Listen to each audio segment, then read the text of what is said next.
সবাইকে শুভেচ্ছা। আমন্ত্রণ জানাচ্ছি একুশে বিজনেসের সঙ্গে আছি মহিমা পলি।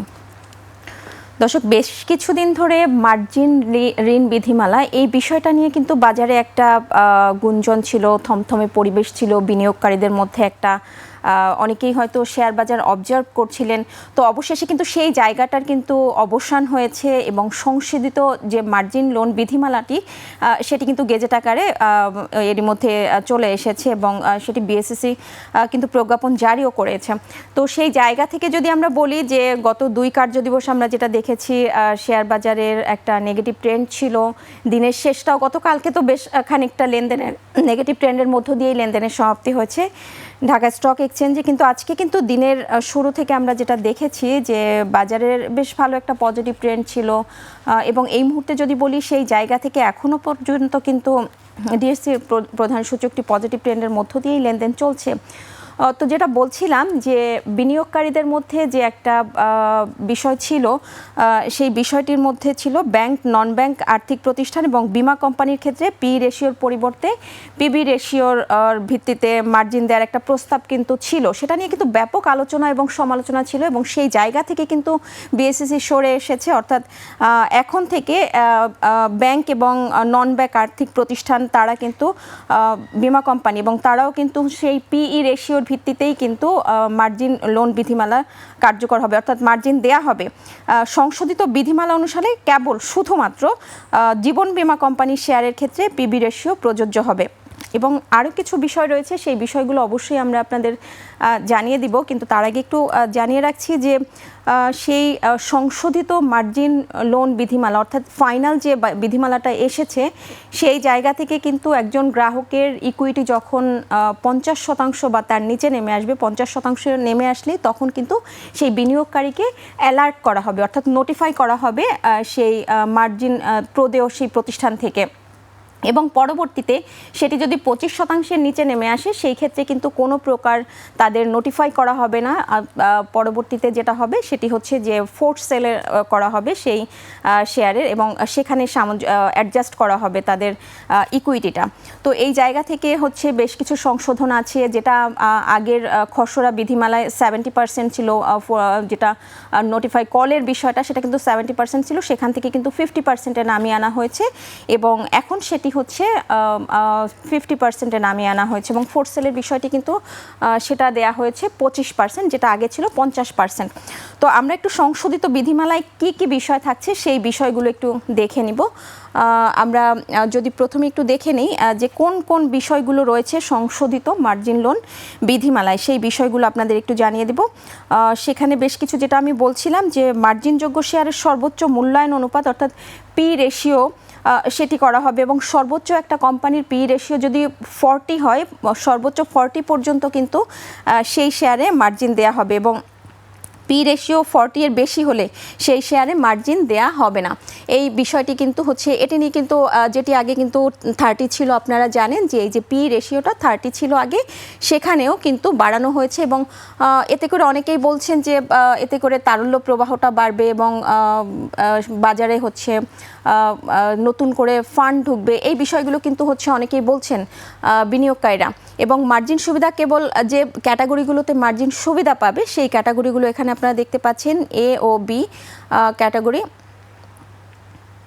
দর্শক, আপনারা দেখতে পাচ্ছেন যে ক্যাটাগরিগুলো মার্জিন পাবে সেই ক্যাটাগরিগুলোর মধ্যে রয়েছে এ ও বি ক্যাটাগরির শেয়ারে শুধুমাত্র মার্জিন প্রযোজ্য হবে এবং যে ক্যাটাগরিগুলো হচ্ছে পাবে না সেটিও আপনারা এখানে দেখতে পাচ্ছেন। মূল বোর্ডে জি, এন ও Z category, SME board, ATB board ও ওটিসি প্ল্যাটফর্মের শেয়ার মার্জিনাবল হবে না, অর্থাৎ এই শেয়ারগুলোতে মার্জিন দেওয়া হবে না এবং মার্জিন নেওয়ার সময় সংশ্লিষ্ট গ্রাহকের কমপক্ষে 3 লাখ টাকা বিনিয়োগ থাকতে হবে। এই বিষয়টি হচ্ছে অনেকের মধ্যে হয়তো কনফিউশন থাকতে পারে যে একজন বিনিয়োগকারী সর্বোচ্চ 3 লাখ টাকা যদি বিনিয়োগ থাকে সেক্ষেত্রে পরবর্তীতে সে সর্বোচ্চ 1:1 রেশিওতে সে মার্জিন পাবে সেই বিনিয়োগকারী। সেই বিষয়টি এখানে যেটা আপনি দেখছেন যে মার্জিন ঋণের সর্বোচ্চ অনুপাত ধরা হয়েছে 1:1, অর্থাৎ গ্রাহকের ইকুইটির চেয়ে বেশি মার্জিন প্রযোজ্য হবে না। যেটা আমি বলছিলাম যে সর্বোচ্চ 3 লাখ টাকা, মিনিমাম 3 লাখ টাকা হচ্ছে একজন বিনিয়োগকারীর বিনিয়োগ থাকতে হবে, সেক্ষেত্রে সর্বোচ্চ 1:1 হারে সে মার্জিন পাবে। কোনো কোম্পানির শেয়ার প্রতি আয় ইপিএস ঋণাত্মক হলে ওই শেয়ারে মার্জিন দেয়া যাবে না। এই বিষয়টি বেশ ভালো একটা বিষয় হয়েছে যে অনেক সময় আমরা দেখি যে ইপিএস নেগেটিভ থাকলেও সেই কোম্পানিটি যদি হচ্ছে এ ক্যাটাগরি বা বি ক্যাটাগরি হয় সেক্ষেত্রে কিন্তু সেটি মার্জিন দেয়া হতো, কিন্তু এই জায়গাটাতে কোম্পানির ইভ্যালুয়েশন যখন হয়, পারফরমেন্স ইভ্যালুয়েশন করা হয়, তার ভিত্তিতে দেখা যায় যে শেয়ার প্রতি ইপিএস যখন ঋণাত্মক হবে কিন্তু সেই শেয়ারগুলোতে মার্জিন দেওয়া হবে না। এবং আরেকটি বিষয় হচ্ছে সর্বশেষ চার প্রান্তিকের আর্থিক প্রতিবেদন উল্লেখ করে ইপিএসের ভিত্তিতে পি রেশিওটা নির্ণীত হবে, যেটা আমরা কিছুক্ষণ আগেই বলছিলাম যে একটা কোম্পানিতে দেখা যায় যে একটা পি যদি দেখা হয় সেক্ষেত্রে হয়তো অনেক সময় দেখা যায় যে তার প্রিভিয়াস একটা প্রান্তিকে হয়তো দেখা যায় অনেক সময় যে সেটি বেশ ভালো করেছে কিন্তু তার আগের প্রান্তিকগুলো খুব একটা ভালো করতে পারেনি। তো সেই জায়গা থেকে কিন্তু দেখা যায় যে সেই কোম্পানির পারফরমেন্সটা আসলে বোঝা যায় পারফরমেন্সটা খুব একটা ভালো নেই। তো সেক্ষেত্রে আসলে প্রিভিয়াস চার প্রান্তিকের ইপিএসের ভিত্তিতে পি রেশিওটা নির্ণয় করা হবে। কোনো মার্জিন অর্থায়নকারী প্রতিষ্ঠান তার প্রকৃত মূলধনের 4 গুণের বেশি অর্থায়ন করতে পারবে না। এটি হচ্ছে সেই সিকিউরিটিজ হাউস বলেন বা অর্থায়নকারী যে প্রতিষ্ঠান আছে সেটি তার যে মূলধন সেই মূলধনের 4 গুণের বেশি সে মার্জিন দিতে পারবে না, এটি একটি বিষয় রয়েছে এবং এটিও কিন্তু বেশ ভালো একটা বিষয় হয়েছে এবং এটা অনেকেই বলছেন। জীবন বীমা কোম্পানির ক্ষেত্রে পি রেশিওর পরিবর্তে পিবি রেশিও বিবেচিত হবে এবং এক্ষেত্রে সর্বোচ্চ রেশিও হবে 3 গুণ। তো এই বিষয়টি হচ্ছে অনেকেই হয়তো বলছেন যে আসলে জীবন বীমা কোম্পানির এরা আসলে এরকম কেন হচ্ছে, তাদের ক্ষেত্রে তাদেরকে দেয়া হবে না, কিন্তু আসলে জীবন বীমা কোম্পানির ক্ষেত্রে কিন্তু তাদের আসলে পি রেশিওটা নির্ণয় করা সম্ভব সেটা আসলে হয় না, যে কারণে হচ্ছে শুধুমাত্র এই সেক্টরটির ক্ষেত্রে পি রেশিওর পরিবর্তে পিবি রেশিও বিবেচিত হবে এবং যেটা এক্ষেত্রে সর্বোচ্চ রেশিও হবে 3 গুণ। কোনো মার্জিন অর্থায়নকারী প্রতিষ্ঠান তার মার্জিন অর্থায়নের 20% বেশি একক সিকিউরিটিজে অর্থায়ন করতে পারবে না। তো এটি অনেকেই বলছেন যে এটিও বেশ ভালো একটা বিষয় হচ্ছে। অনেকে দেখা যায় যে কোনো একটা কোম্পানিতে হয়তো তার যতটুকু মার্জিন পায় তার পুরোটা হয়তো সে বিনিয়োগ করে ফেলে, তো সেই ক্ষেত্রে কিন্তু একটা রেস্ট্রিকশন দেয়া হয়েছে। তো এই জায়গাতে বেশ ভালো একটা বিষয় হয়েছে যে সে এর বেশি বিনিয়োগ করতে পারবে না, 20% বেশি একটা শেয়ারে বিনিয়োগ করতে পারবে না। তো এখানে হয়তো অনেকেই বলছেন যে আসলে যে নতুন যে সংশোধিত মার্জিন লোন বিধিমালা এটি নিঃসন্দেহে আসলে বিনিয়োগ বান্ধব হয়েছে, বাজার বান্ধব হয়েছে এবং সেটার একটা বিষয় কিন্তু আমরা আজকেই বাজারে দেখেছি যে বাজারে কয়েকদিন যে থমথমে একটা পরিবেশ ছিল সেই জায়গা থেকে কিন্তু বাজারের আজকে একটা ভালো একটা গতি আমরা দেখেছি। সূচকের অবস্থান বেশ ভালো পজিটিভ ছিল, যদিও টার্নওভার একটু স্লো ছিল। তো সেই জায়গা থেকে আমরা যদি একটু এই মুহূর্তে সূচকের অবস্থানটা একটু দেখে নিই কেমন রয়েছে এই মুহূর্তে ঢাকা স্টক এক্সচেঞ্জের সূচকের অবস্থান।